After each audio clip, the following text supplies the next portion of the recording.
Hey, hey, hey, welcome to Up the Price on Your Life Plus Tax and God First. I am your girl, Sister Slater. And today is the 10th day of our 40-day Bible reading plan.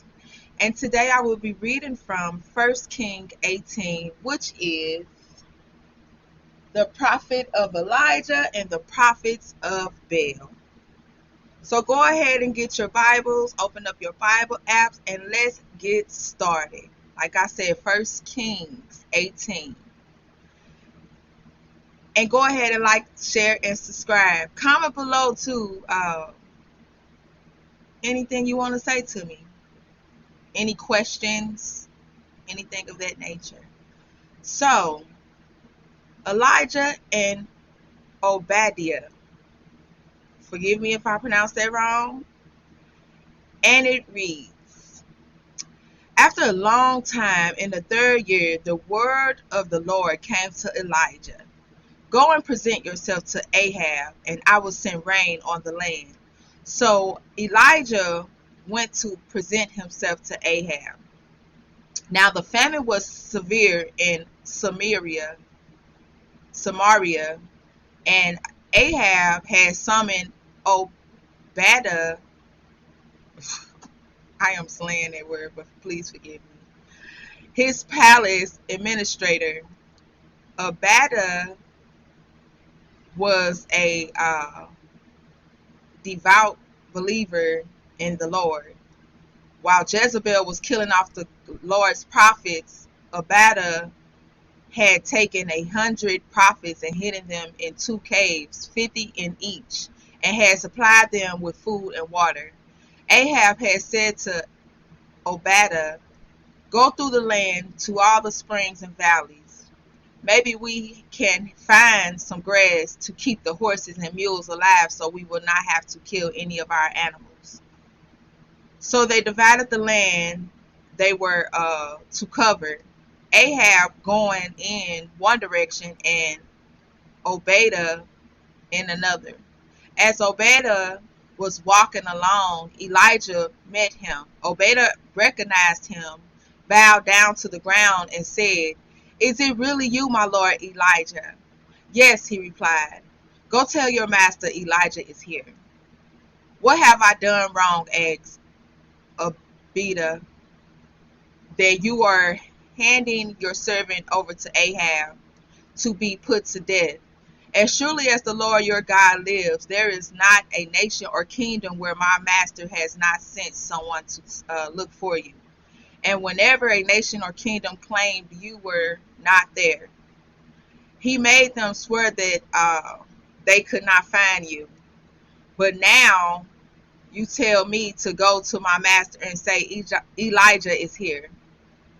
I don't know where the Spirit of the Lord may carry you when I leave you. If I go and tell Ahab and he doesn't find you, he will kill me. Yet I, your servant, have worshipped the Lord since my youth. Haven't you heard, my Lord, what I did while Jezebel was killing the prophets of the Lord? I hid 100 of the Lord's prophets in 2 caves, 50 in each, and supplied them with food and water. And now you tell me to go to my master and say, Elijah is here. He will kill me. Elijah said, as the Lord Almighty lives whom I serve, I will surely present myself to Ahab today. Elijah on the mountain Camel. So we're moving right along to 1 Kings 18:16. Elijah on the mountain Camel. So Obadiah went to meet Ahab and told him, and Ahab went to meet Elijah. When he saw Elijah, he said to him, is that you, you troubler of Israel? I have not made trouble for you. I have not made trouble for Israel, Elijah replied. But you and your father's family have. I have abandoned the Lord's commands and have followed the Baals. Now summon the people all from all over Israel to meet me on Mount Camel, and bring the 450 prophets of Baal and the 400 prophets of Asherah who eat at Jezebel's table. So Ahab went, sorry. So Ahab sent word throughout all Israel and assembled the prophets on Mount Camel. Elijah went before the people and said, "How long will you waver between two opinions? If the Lord is God, follow him. But if Baal is God, follow him." But the people said nothing. Then Elijah said to them, "I am the only one of the Lord's prophets left, but Baal has 450 prophets. Get two bulls for me. Let Baal's prophets choose one for themselves, and let them cut it into pieces and put it on the wood, but not set fire to it. I will prepare the other bull and put it on the wood, but not set fire to it. Then you call on the name of your God, and I will call on the name of the Lord. The God who answers by fire is his God. The, the God who answered by fire, he is God." Then all of the people said, "What you say is good." Elijah said to the prophets of Baal, "Choose one of the bulls and prepare it first, since there are so many of you. Call on the name of your God, but do not light the fire." So they took the bull given to them and prepared it. Then they called on the name of Baal for morning to noon. Baal answered us. They shouted, but there was no response. No one answered, and they danced around the altar they had made.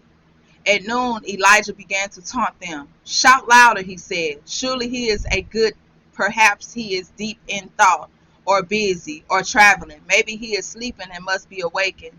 So they shouted louder and slashed themselves with swords and spears, as was their custom, until their blood flowed. Midday passed, and they continued their frantic prophesying until the time for the evening sacrifice. But there was no response. No one answered. No one paid attention. Then Elijah said to all of the people, "Come here to me." They came to him, and he repaired the altar of the Lord, which had been torn down. Elijah took 12 stones, one for each of the tribes descended from Jacob, to whom the word of the Lord had come, saying, "Your name shall be Israel."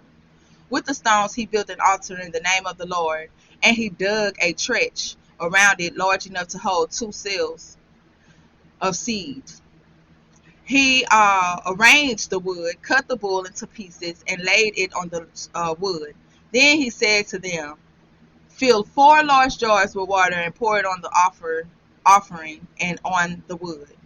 "Do it again," he said, and they did it again. "Do it a third time," he ordered, and they did it the third time. The water ran down around the altar and even filled the trench. At the time of the sacrifice, the prophet Elijah stepped toward and prayed, "Lord, the God of Abraham, Isaac, and Israel, let it be known today that you are God in Israel, and that I am your servant and have done all these things as your command. Answer me, Lord, answer me, so the people will know that you, Lord, are God, and that you are turning their hearts back again." Then the fire of the Lord fell and burnt up the sacrifice, the wood, the stones, and the toil, and also licked up the water in the trench. When all the people saw this, they fell prostrated and cried, "The Lord, he is God! The Lord, he is God!" Then Elijah commanded them, "Seize the prophets of Baal. Don't let anyone get away." They seized them, and Elijah had them brought down to the Kishon Valley and slaughtered there. And Elijah said to Ahab, "Go eat and drink. Go eat and drink, for there is the sound of a heavy rain." So Ahab went off to eat and drink, but Elijah climbed to the top of the camel, bent down to the ground, and put his face between his knees. "Go and look towards the sea," he told his servant, and he went up and looked. "There is nothing there," he said. 7 times Elijah said, "Go back."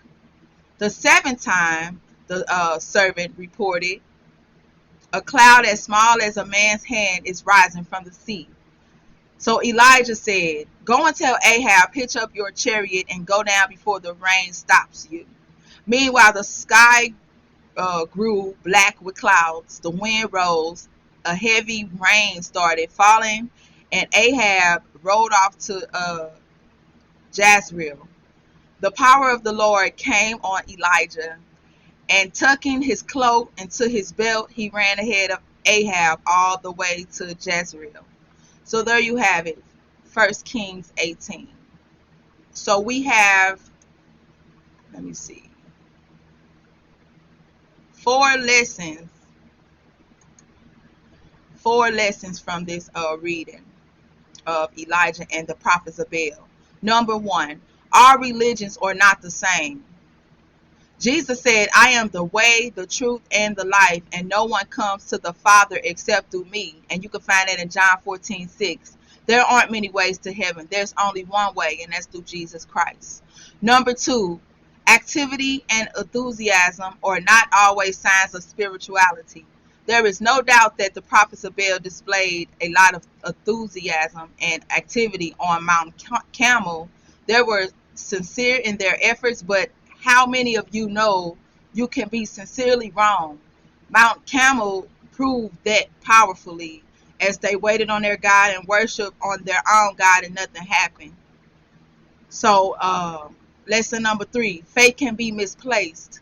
Faith is not the important thing. That may strike you as an odd or blasphemous statement, but it's the object of the faith that is the most important thing. The people who allow Baal the people that followed Baal surely had a kind of faith. They had worshiped this God all of their lives. They believed in Baal.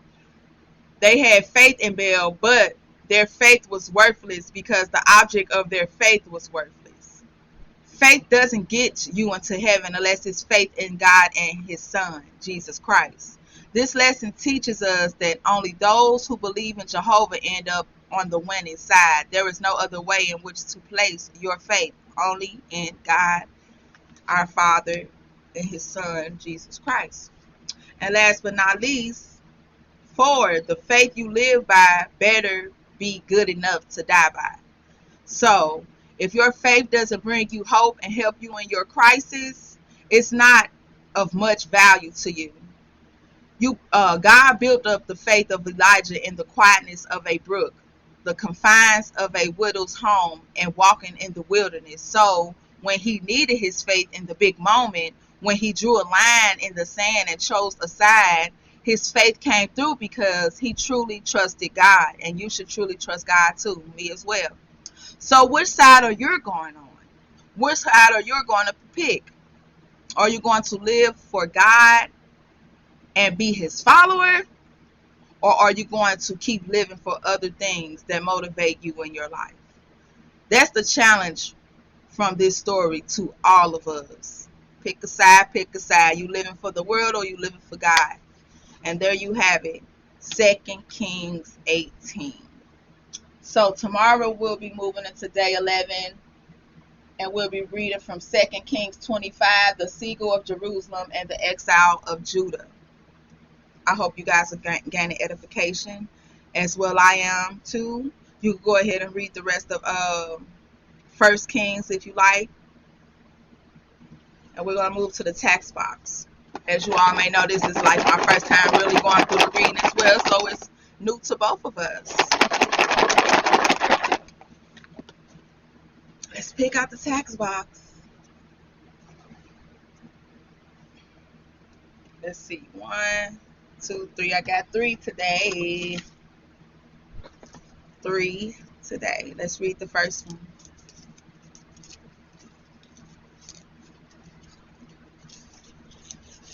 First text reads,